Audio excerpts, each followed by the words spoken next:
I don't know. Can everybody hear me? Yeah. I'm sorry I came after Mike because he stole my thunder. Basically, the reason I'm running is because I've committed my entire career to giving voice to the voiceless. Where are you running? I'll get to that. Sorry, do we have to do it in the order? No. Okay, I'm running in the 160. Oh, Kathy stepped out. Bathroom. But Kathy already gave you the geography for the 160th. And the reason I'm running is because my whole life I've been fighting to give people a voice, starting with myself. I am the firstborn son of an immigrant family from the West Indies, a working class family that struggled through many of the challenges that many immigrant families do.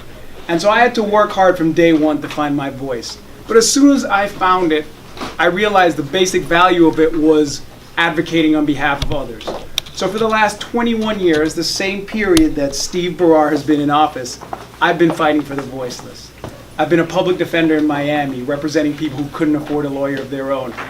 I've been a senior advisor to 2 presidents at the oldest historically black college in the country, making sure that we have affordable education for all populations. And I've been a trustee and environmentalist with the Nature Conservancy, fighting for vulnerable ecosystems. And when I get to Harrisburg, I'm going to fight for the people of the district on all the important issues in this district, including gun control and including education, 2 areas where I've committed a significant amount of time in my life and where I've been successful in bringing about an effective change. Thank you.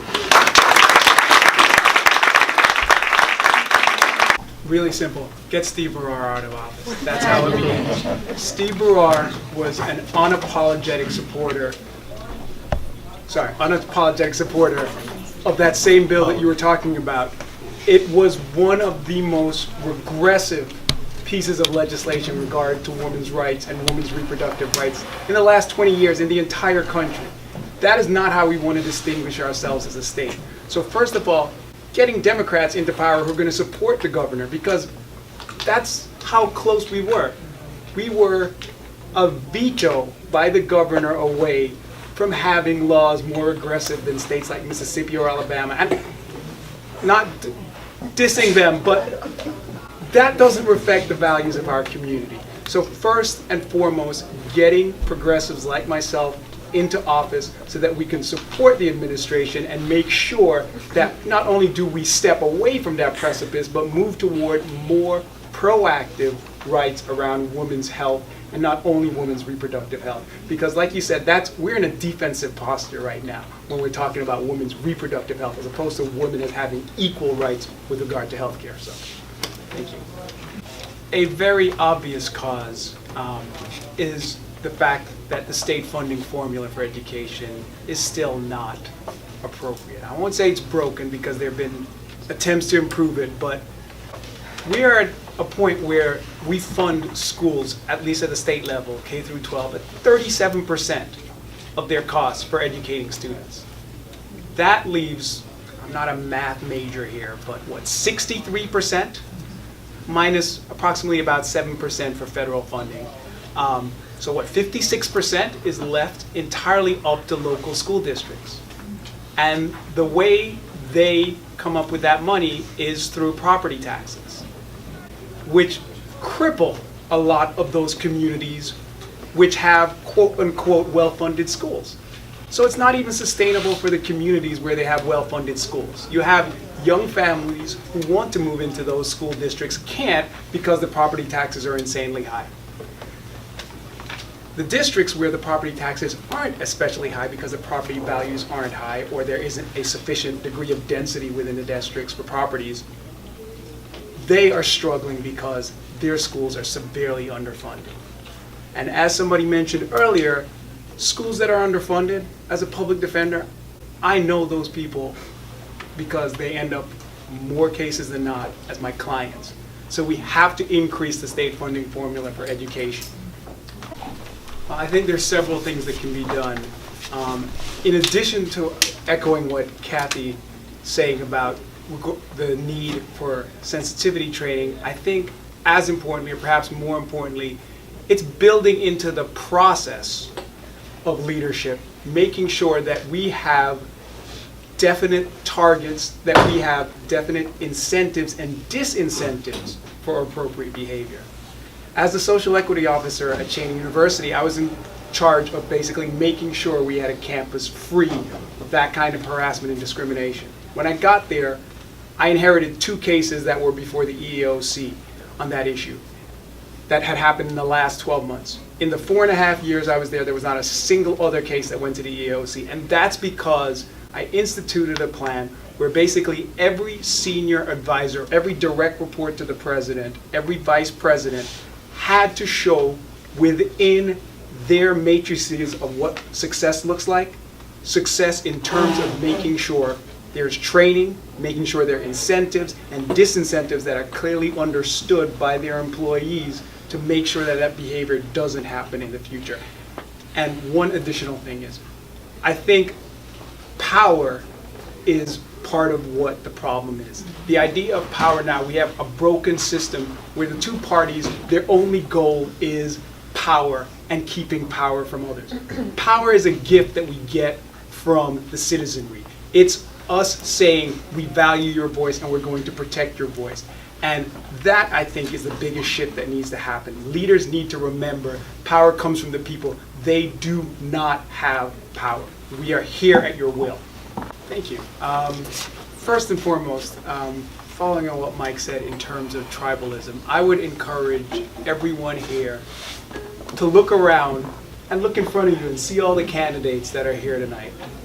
And if you've been in this process as long as I have, and that's a long time, you'll know that this is a pretty exceptional time for this party. So give yourselves a hand, first of all, because of all the hard work that you've done. That is nothing to sneeze at. We have 2 candidates for the 160th right now. Do you know how many we had in the last election cycle, or the election cycle before that? 0. Exactly. It's because of the hard work that's been going on in this room. And that's something that I've modeled my entire life. I've busted my butt since I got here when I was 10 years old to make sure that I could convince people to look past my funny accent or my skin color or whatever else it was that separated me from them. And I've managed to have a relative degree of success, and that's because I can connect with people from all different backgrounds, having a pretty diverse one myself. I've been knocking on doors in the Delaware County part of the district. I've been knocking doors in the Chester County part of the district. But even more important than that, I've been talking the talk and walking the walk. I have been putting resolutions before all the local bodies. Right now about gun safety, putting it before the Delaware County Council, before every single one of the 8 townships within the district, and enlisting the support of the voters in those districts to get those resolutions passed. And that's how you bring people into the process. So this room the next time, where we take this whole hall. This is all us, because I'm bringing people into the process. So I look forward to their support, and I look forward to your support. And thank you again for all the amazing work you guys have done. Anton, Andrew, 2 minutes.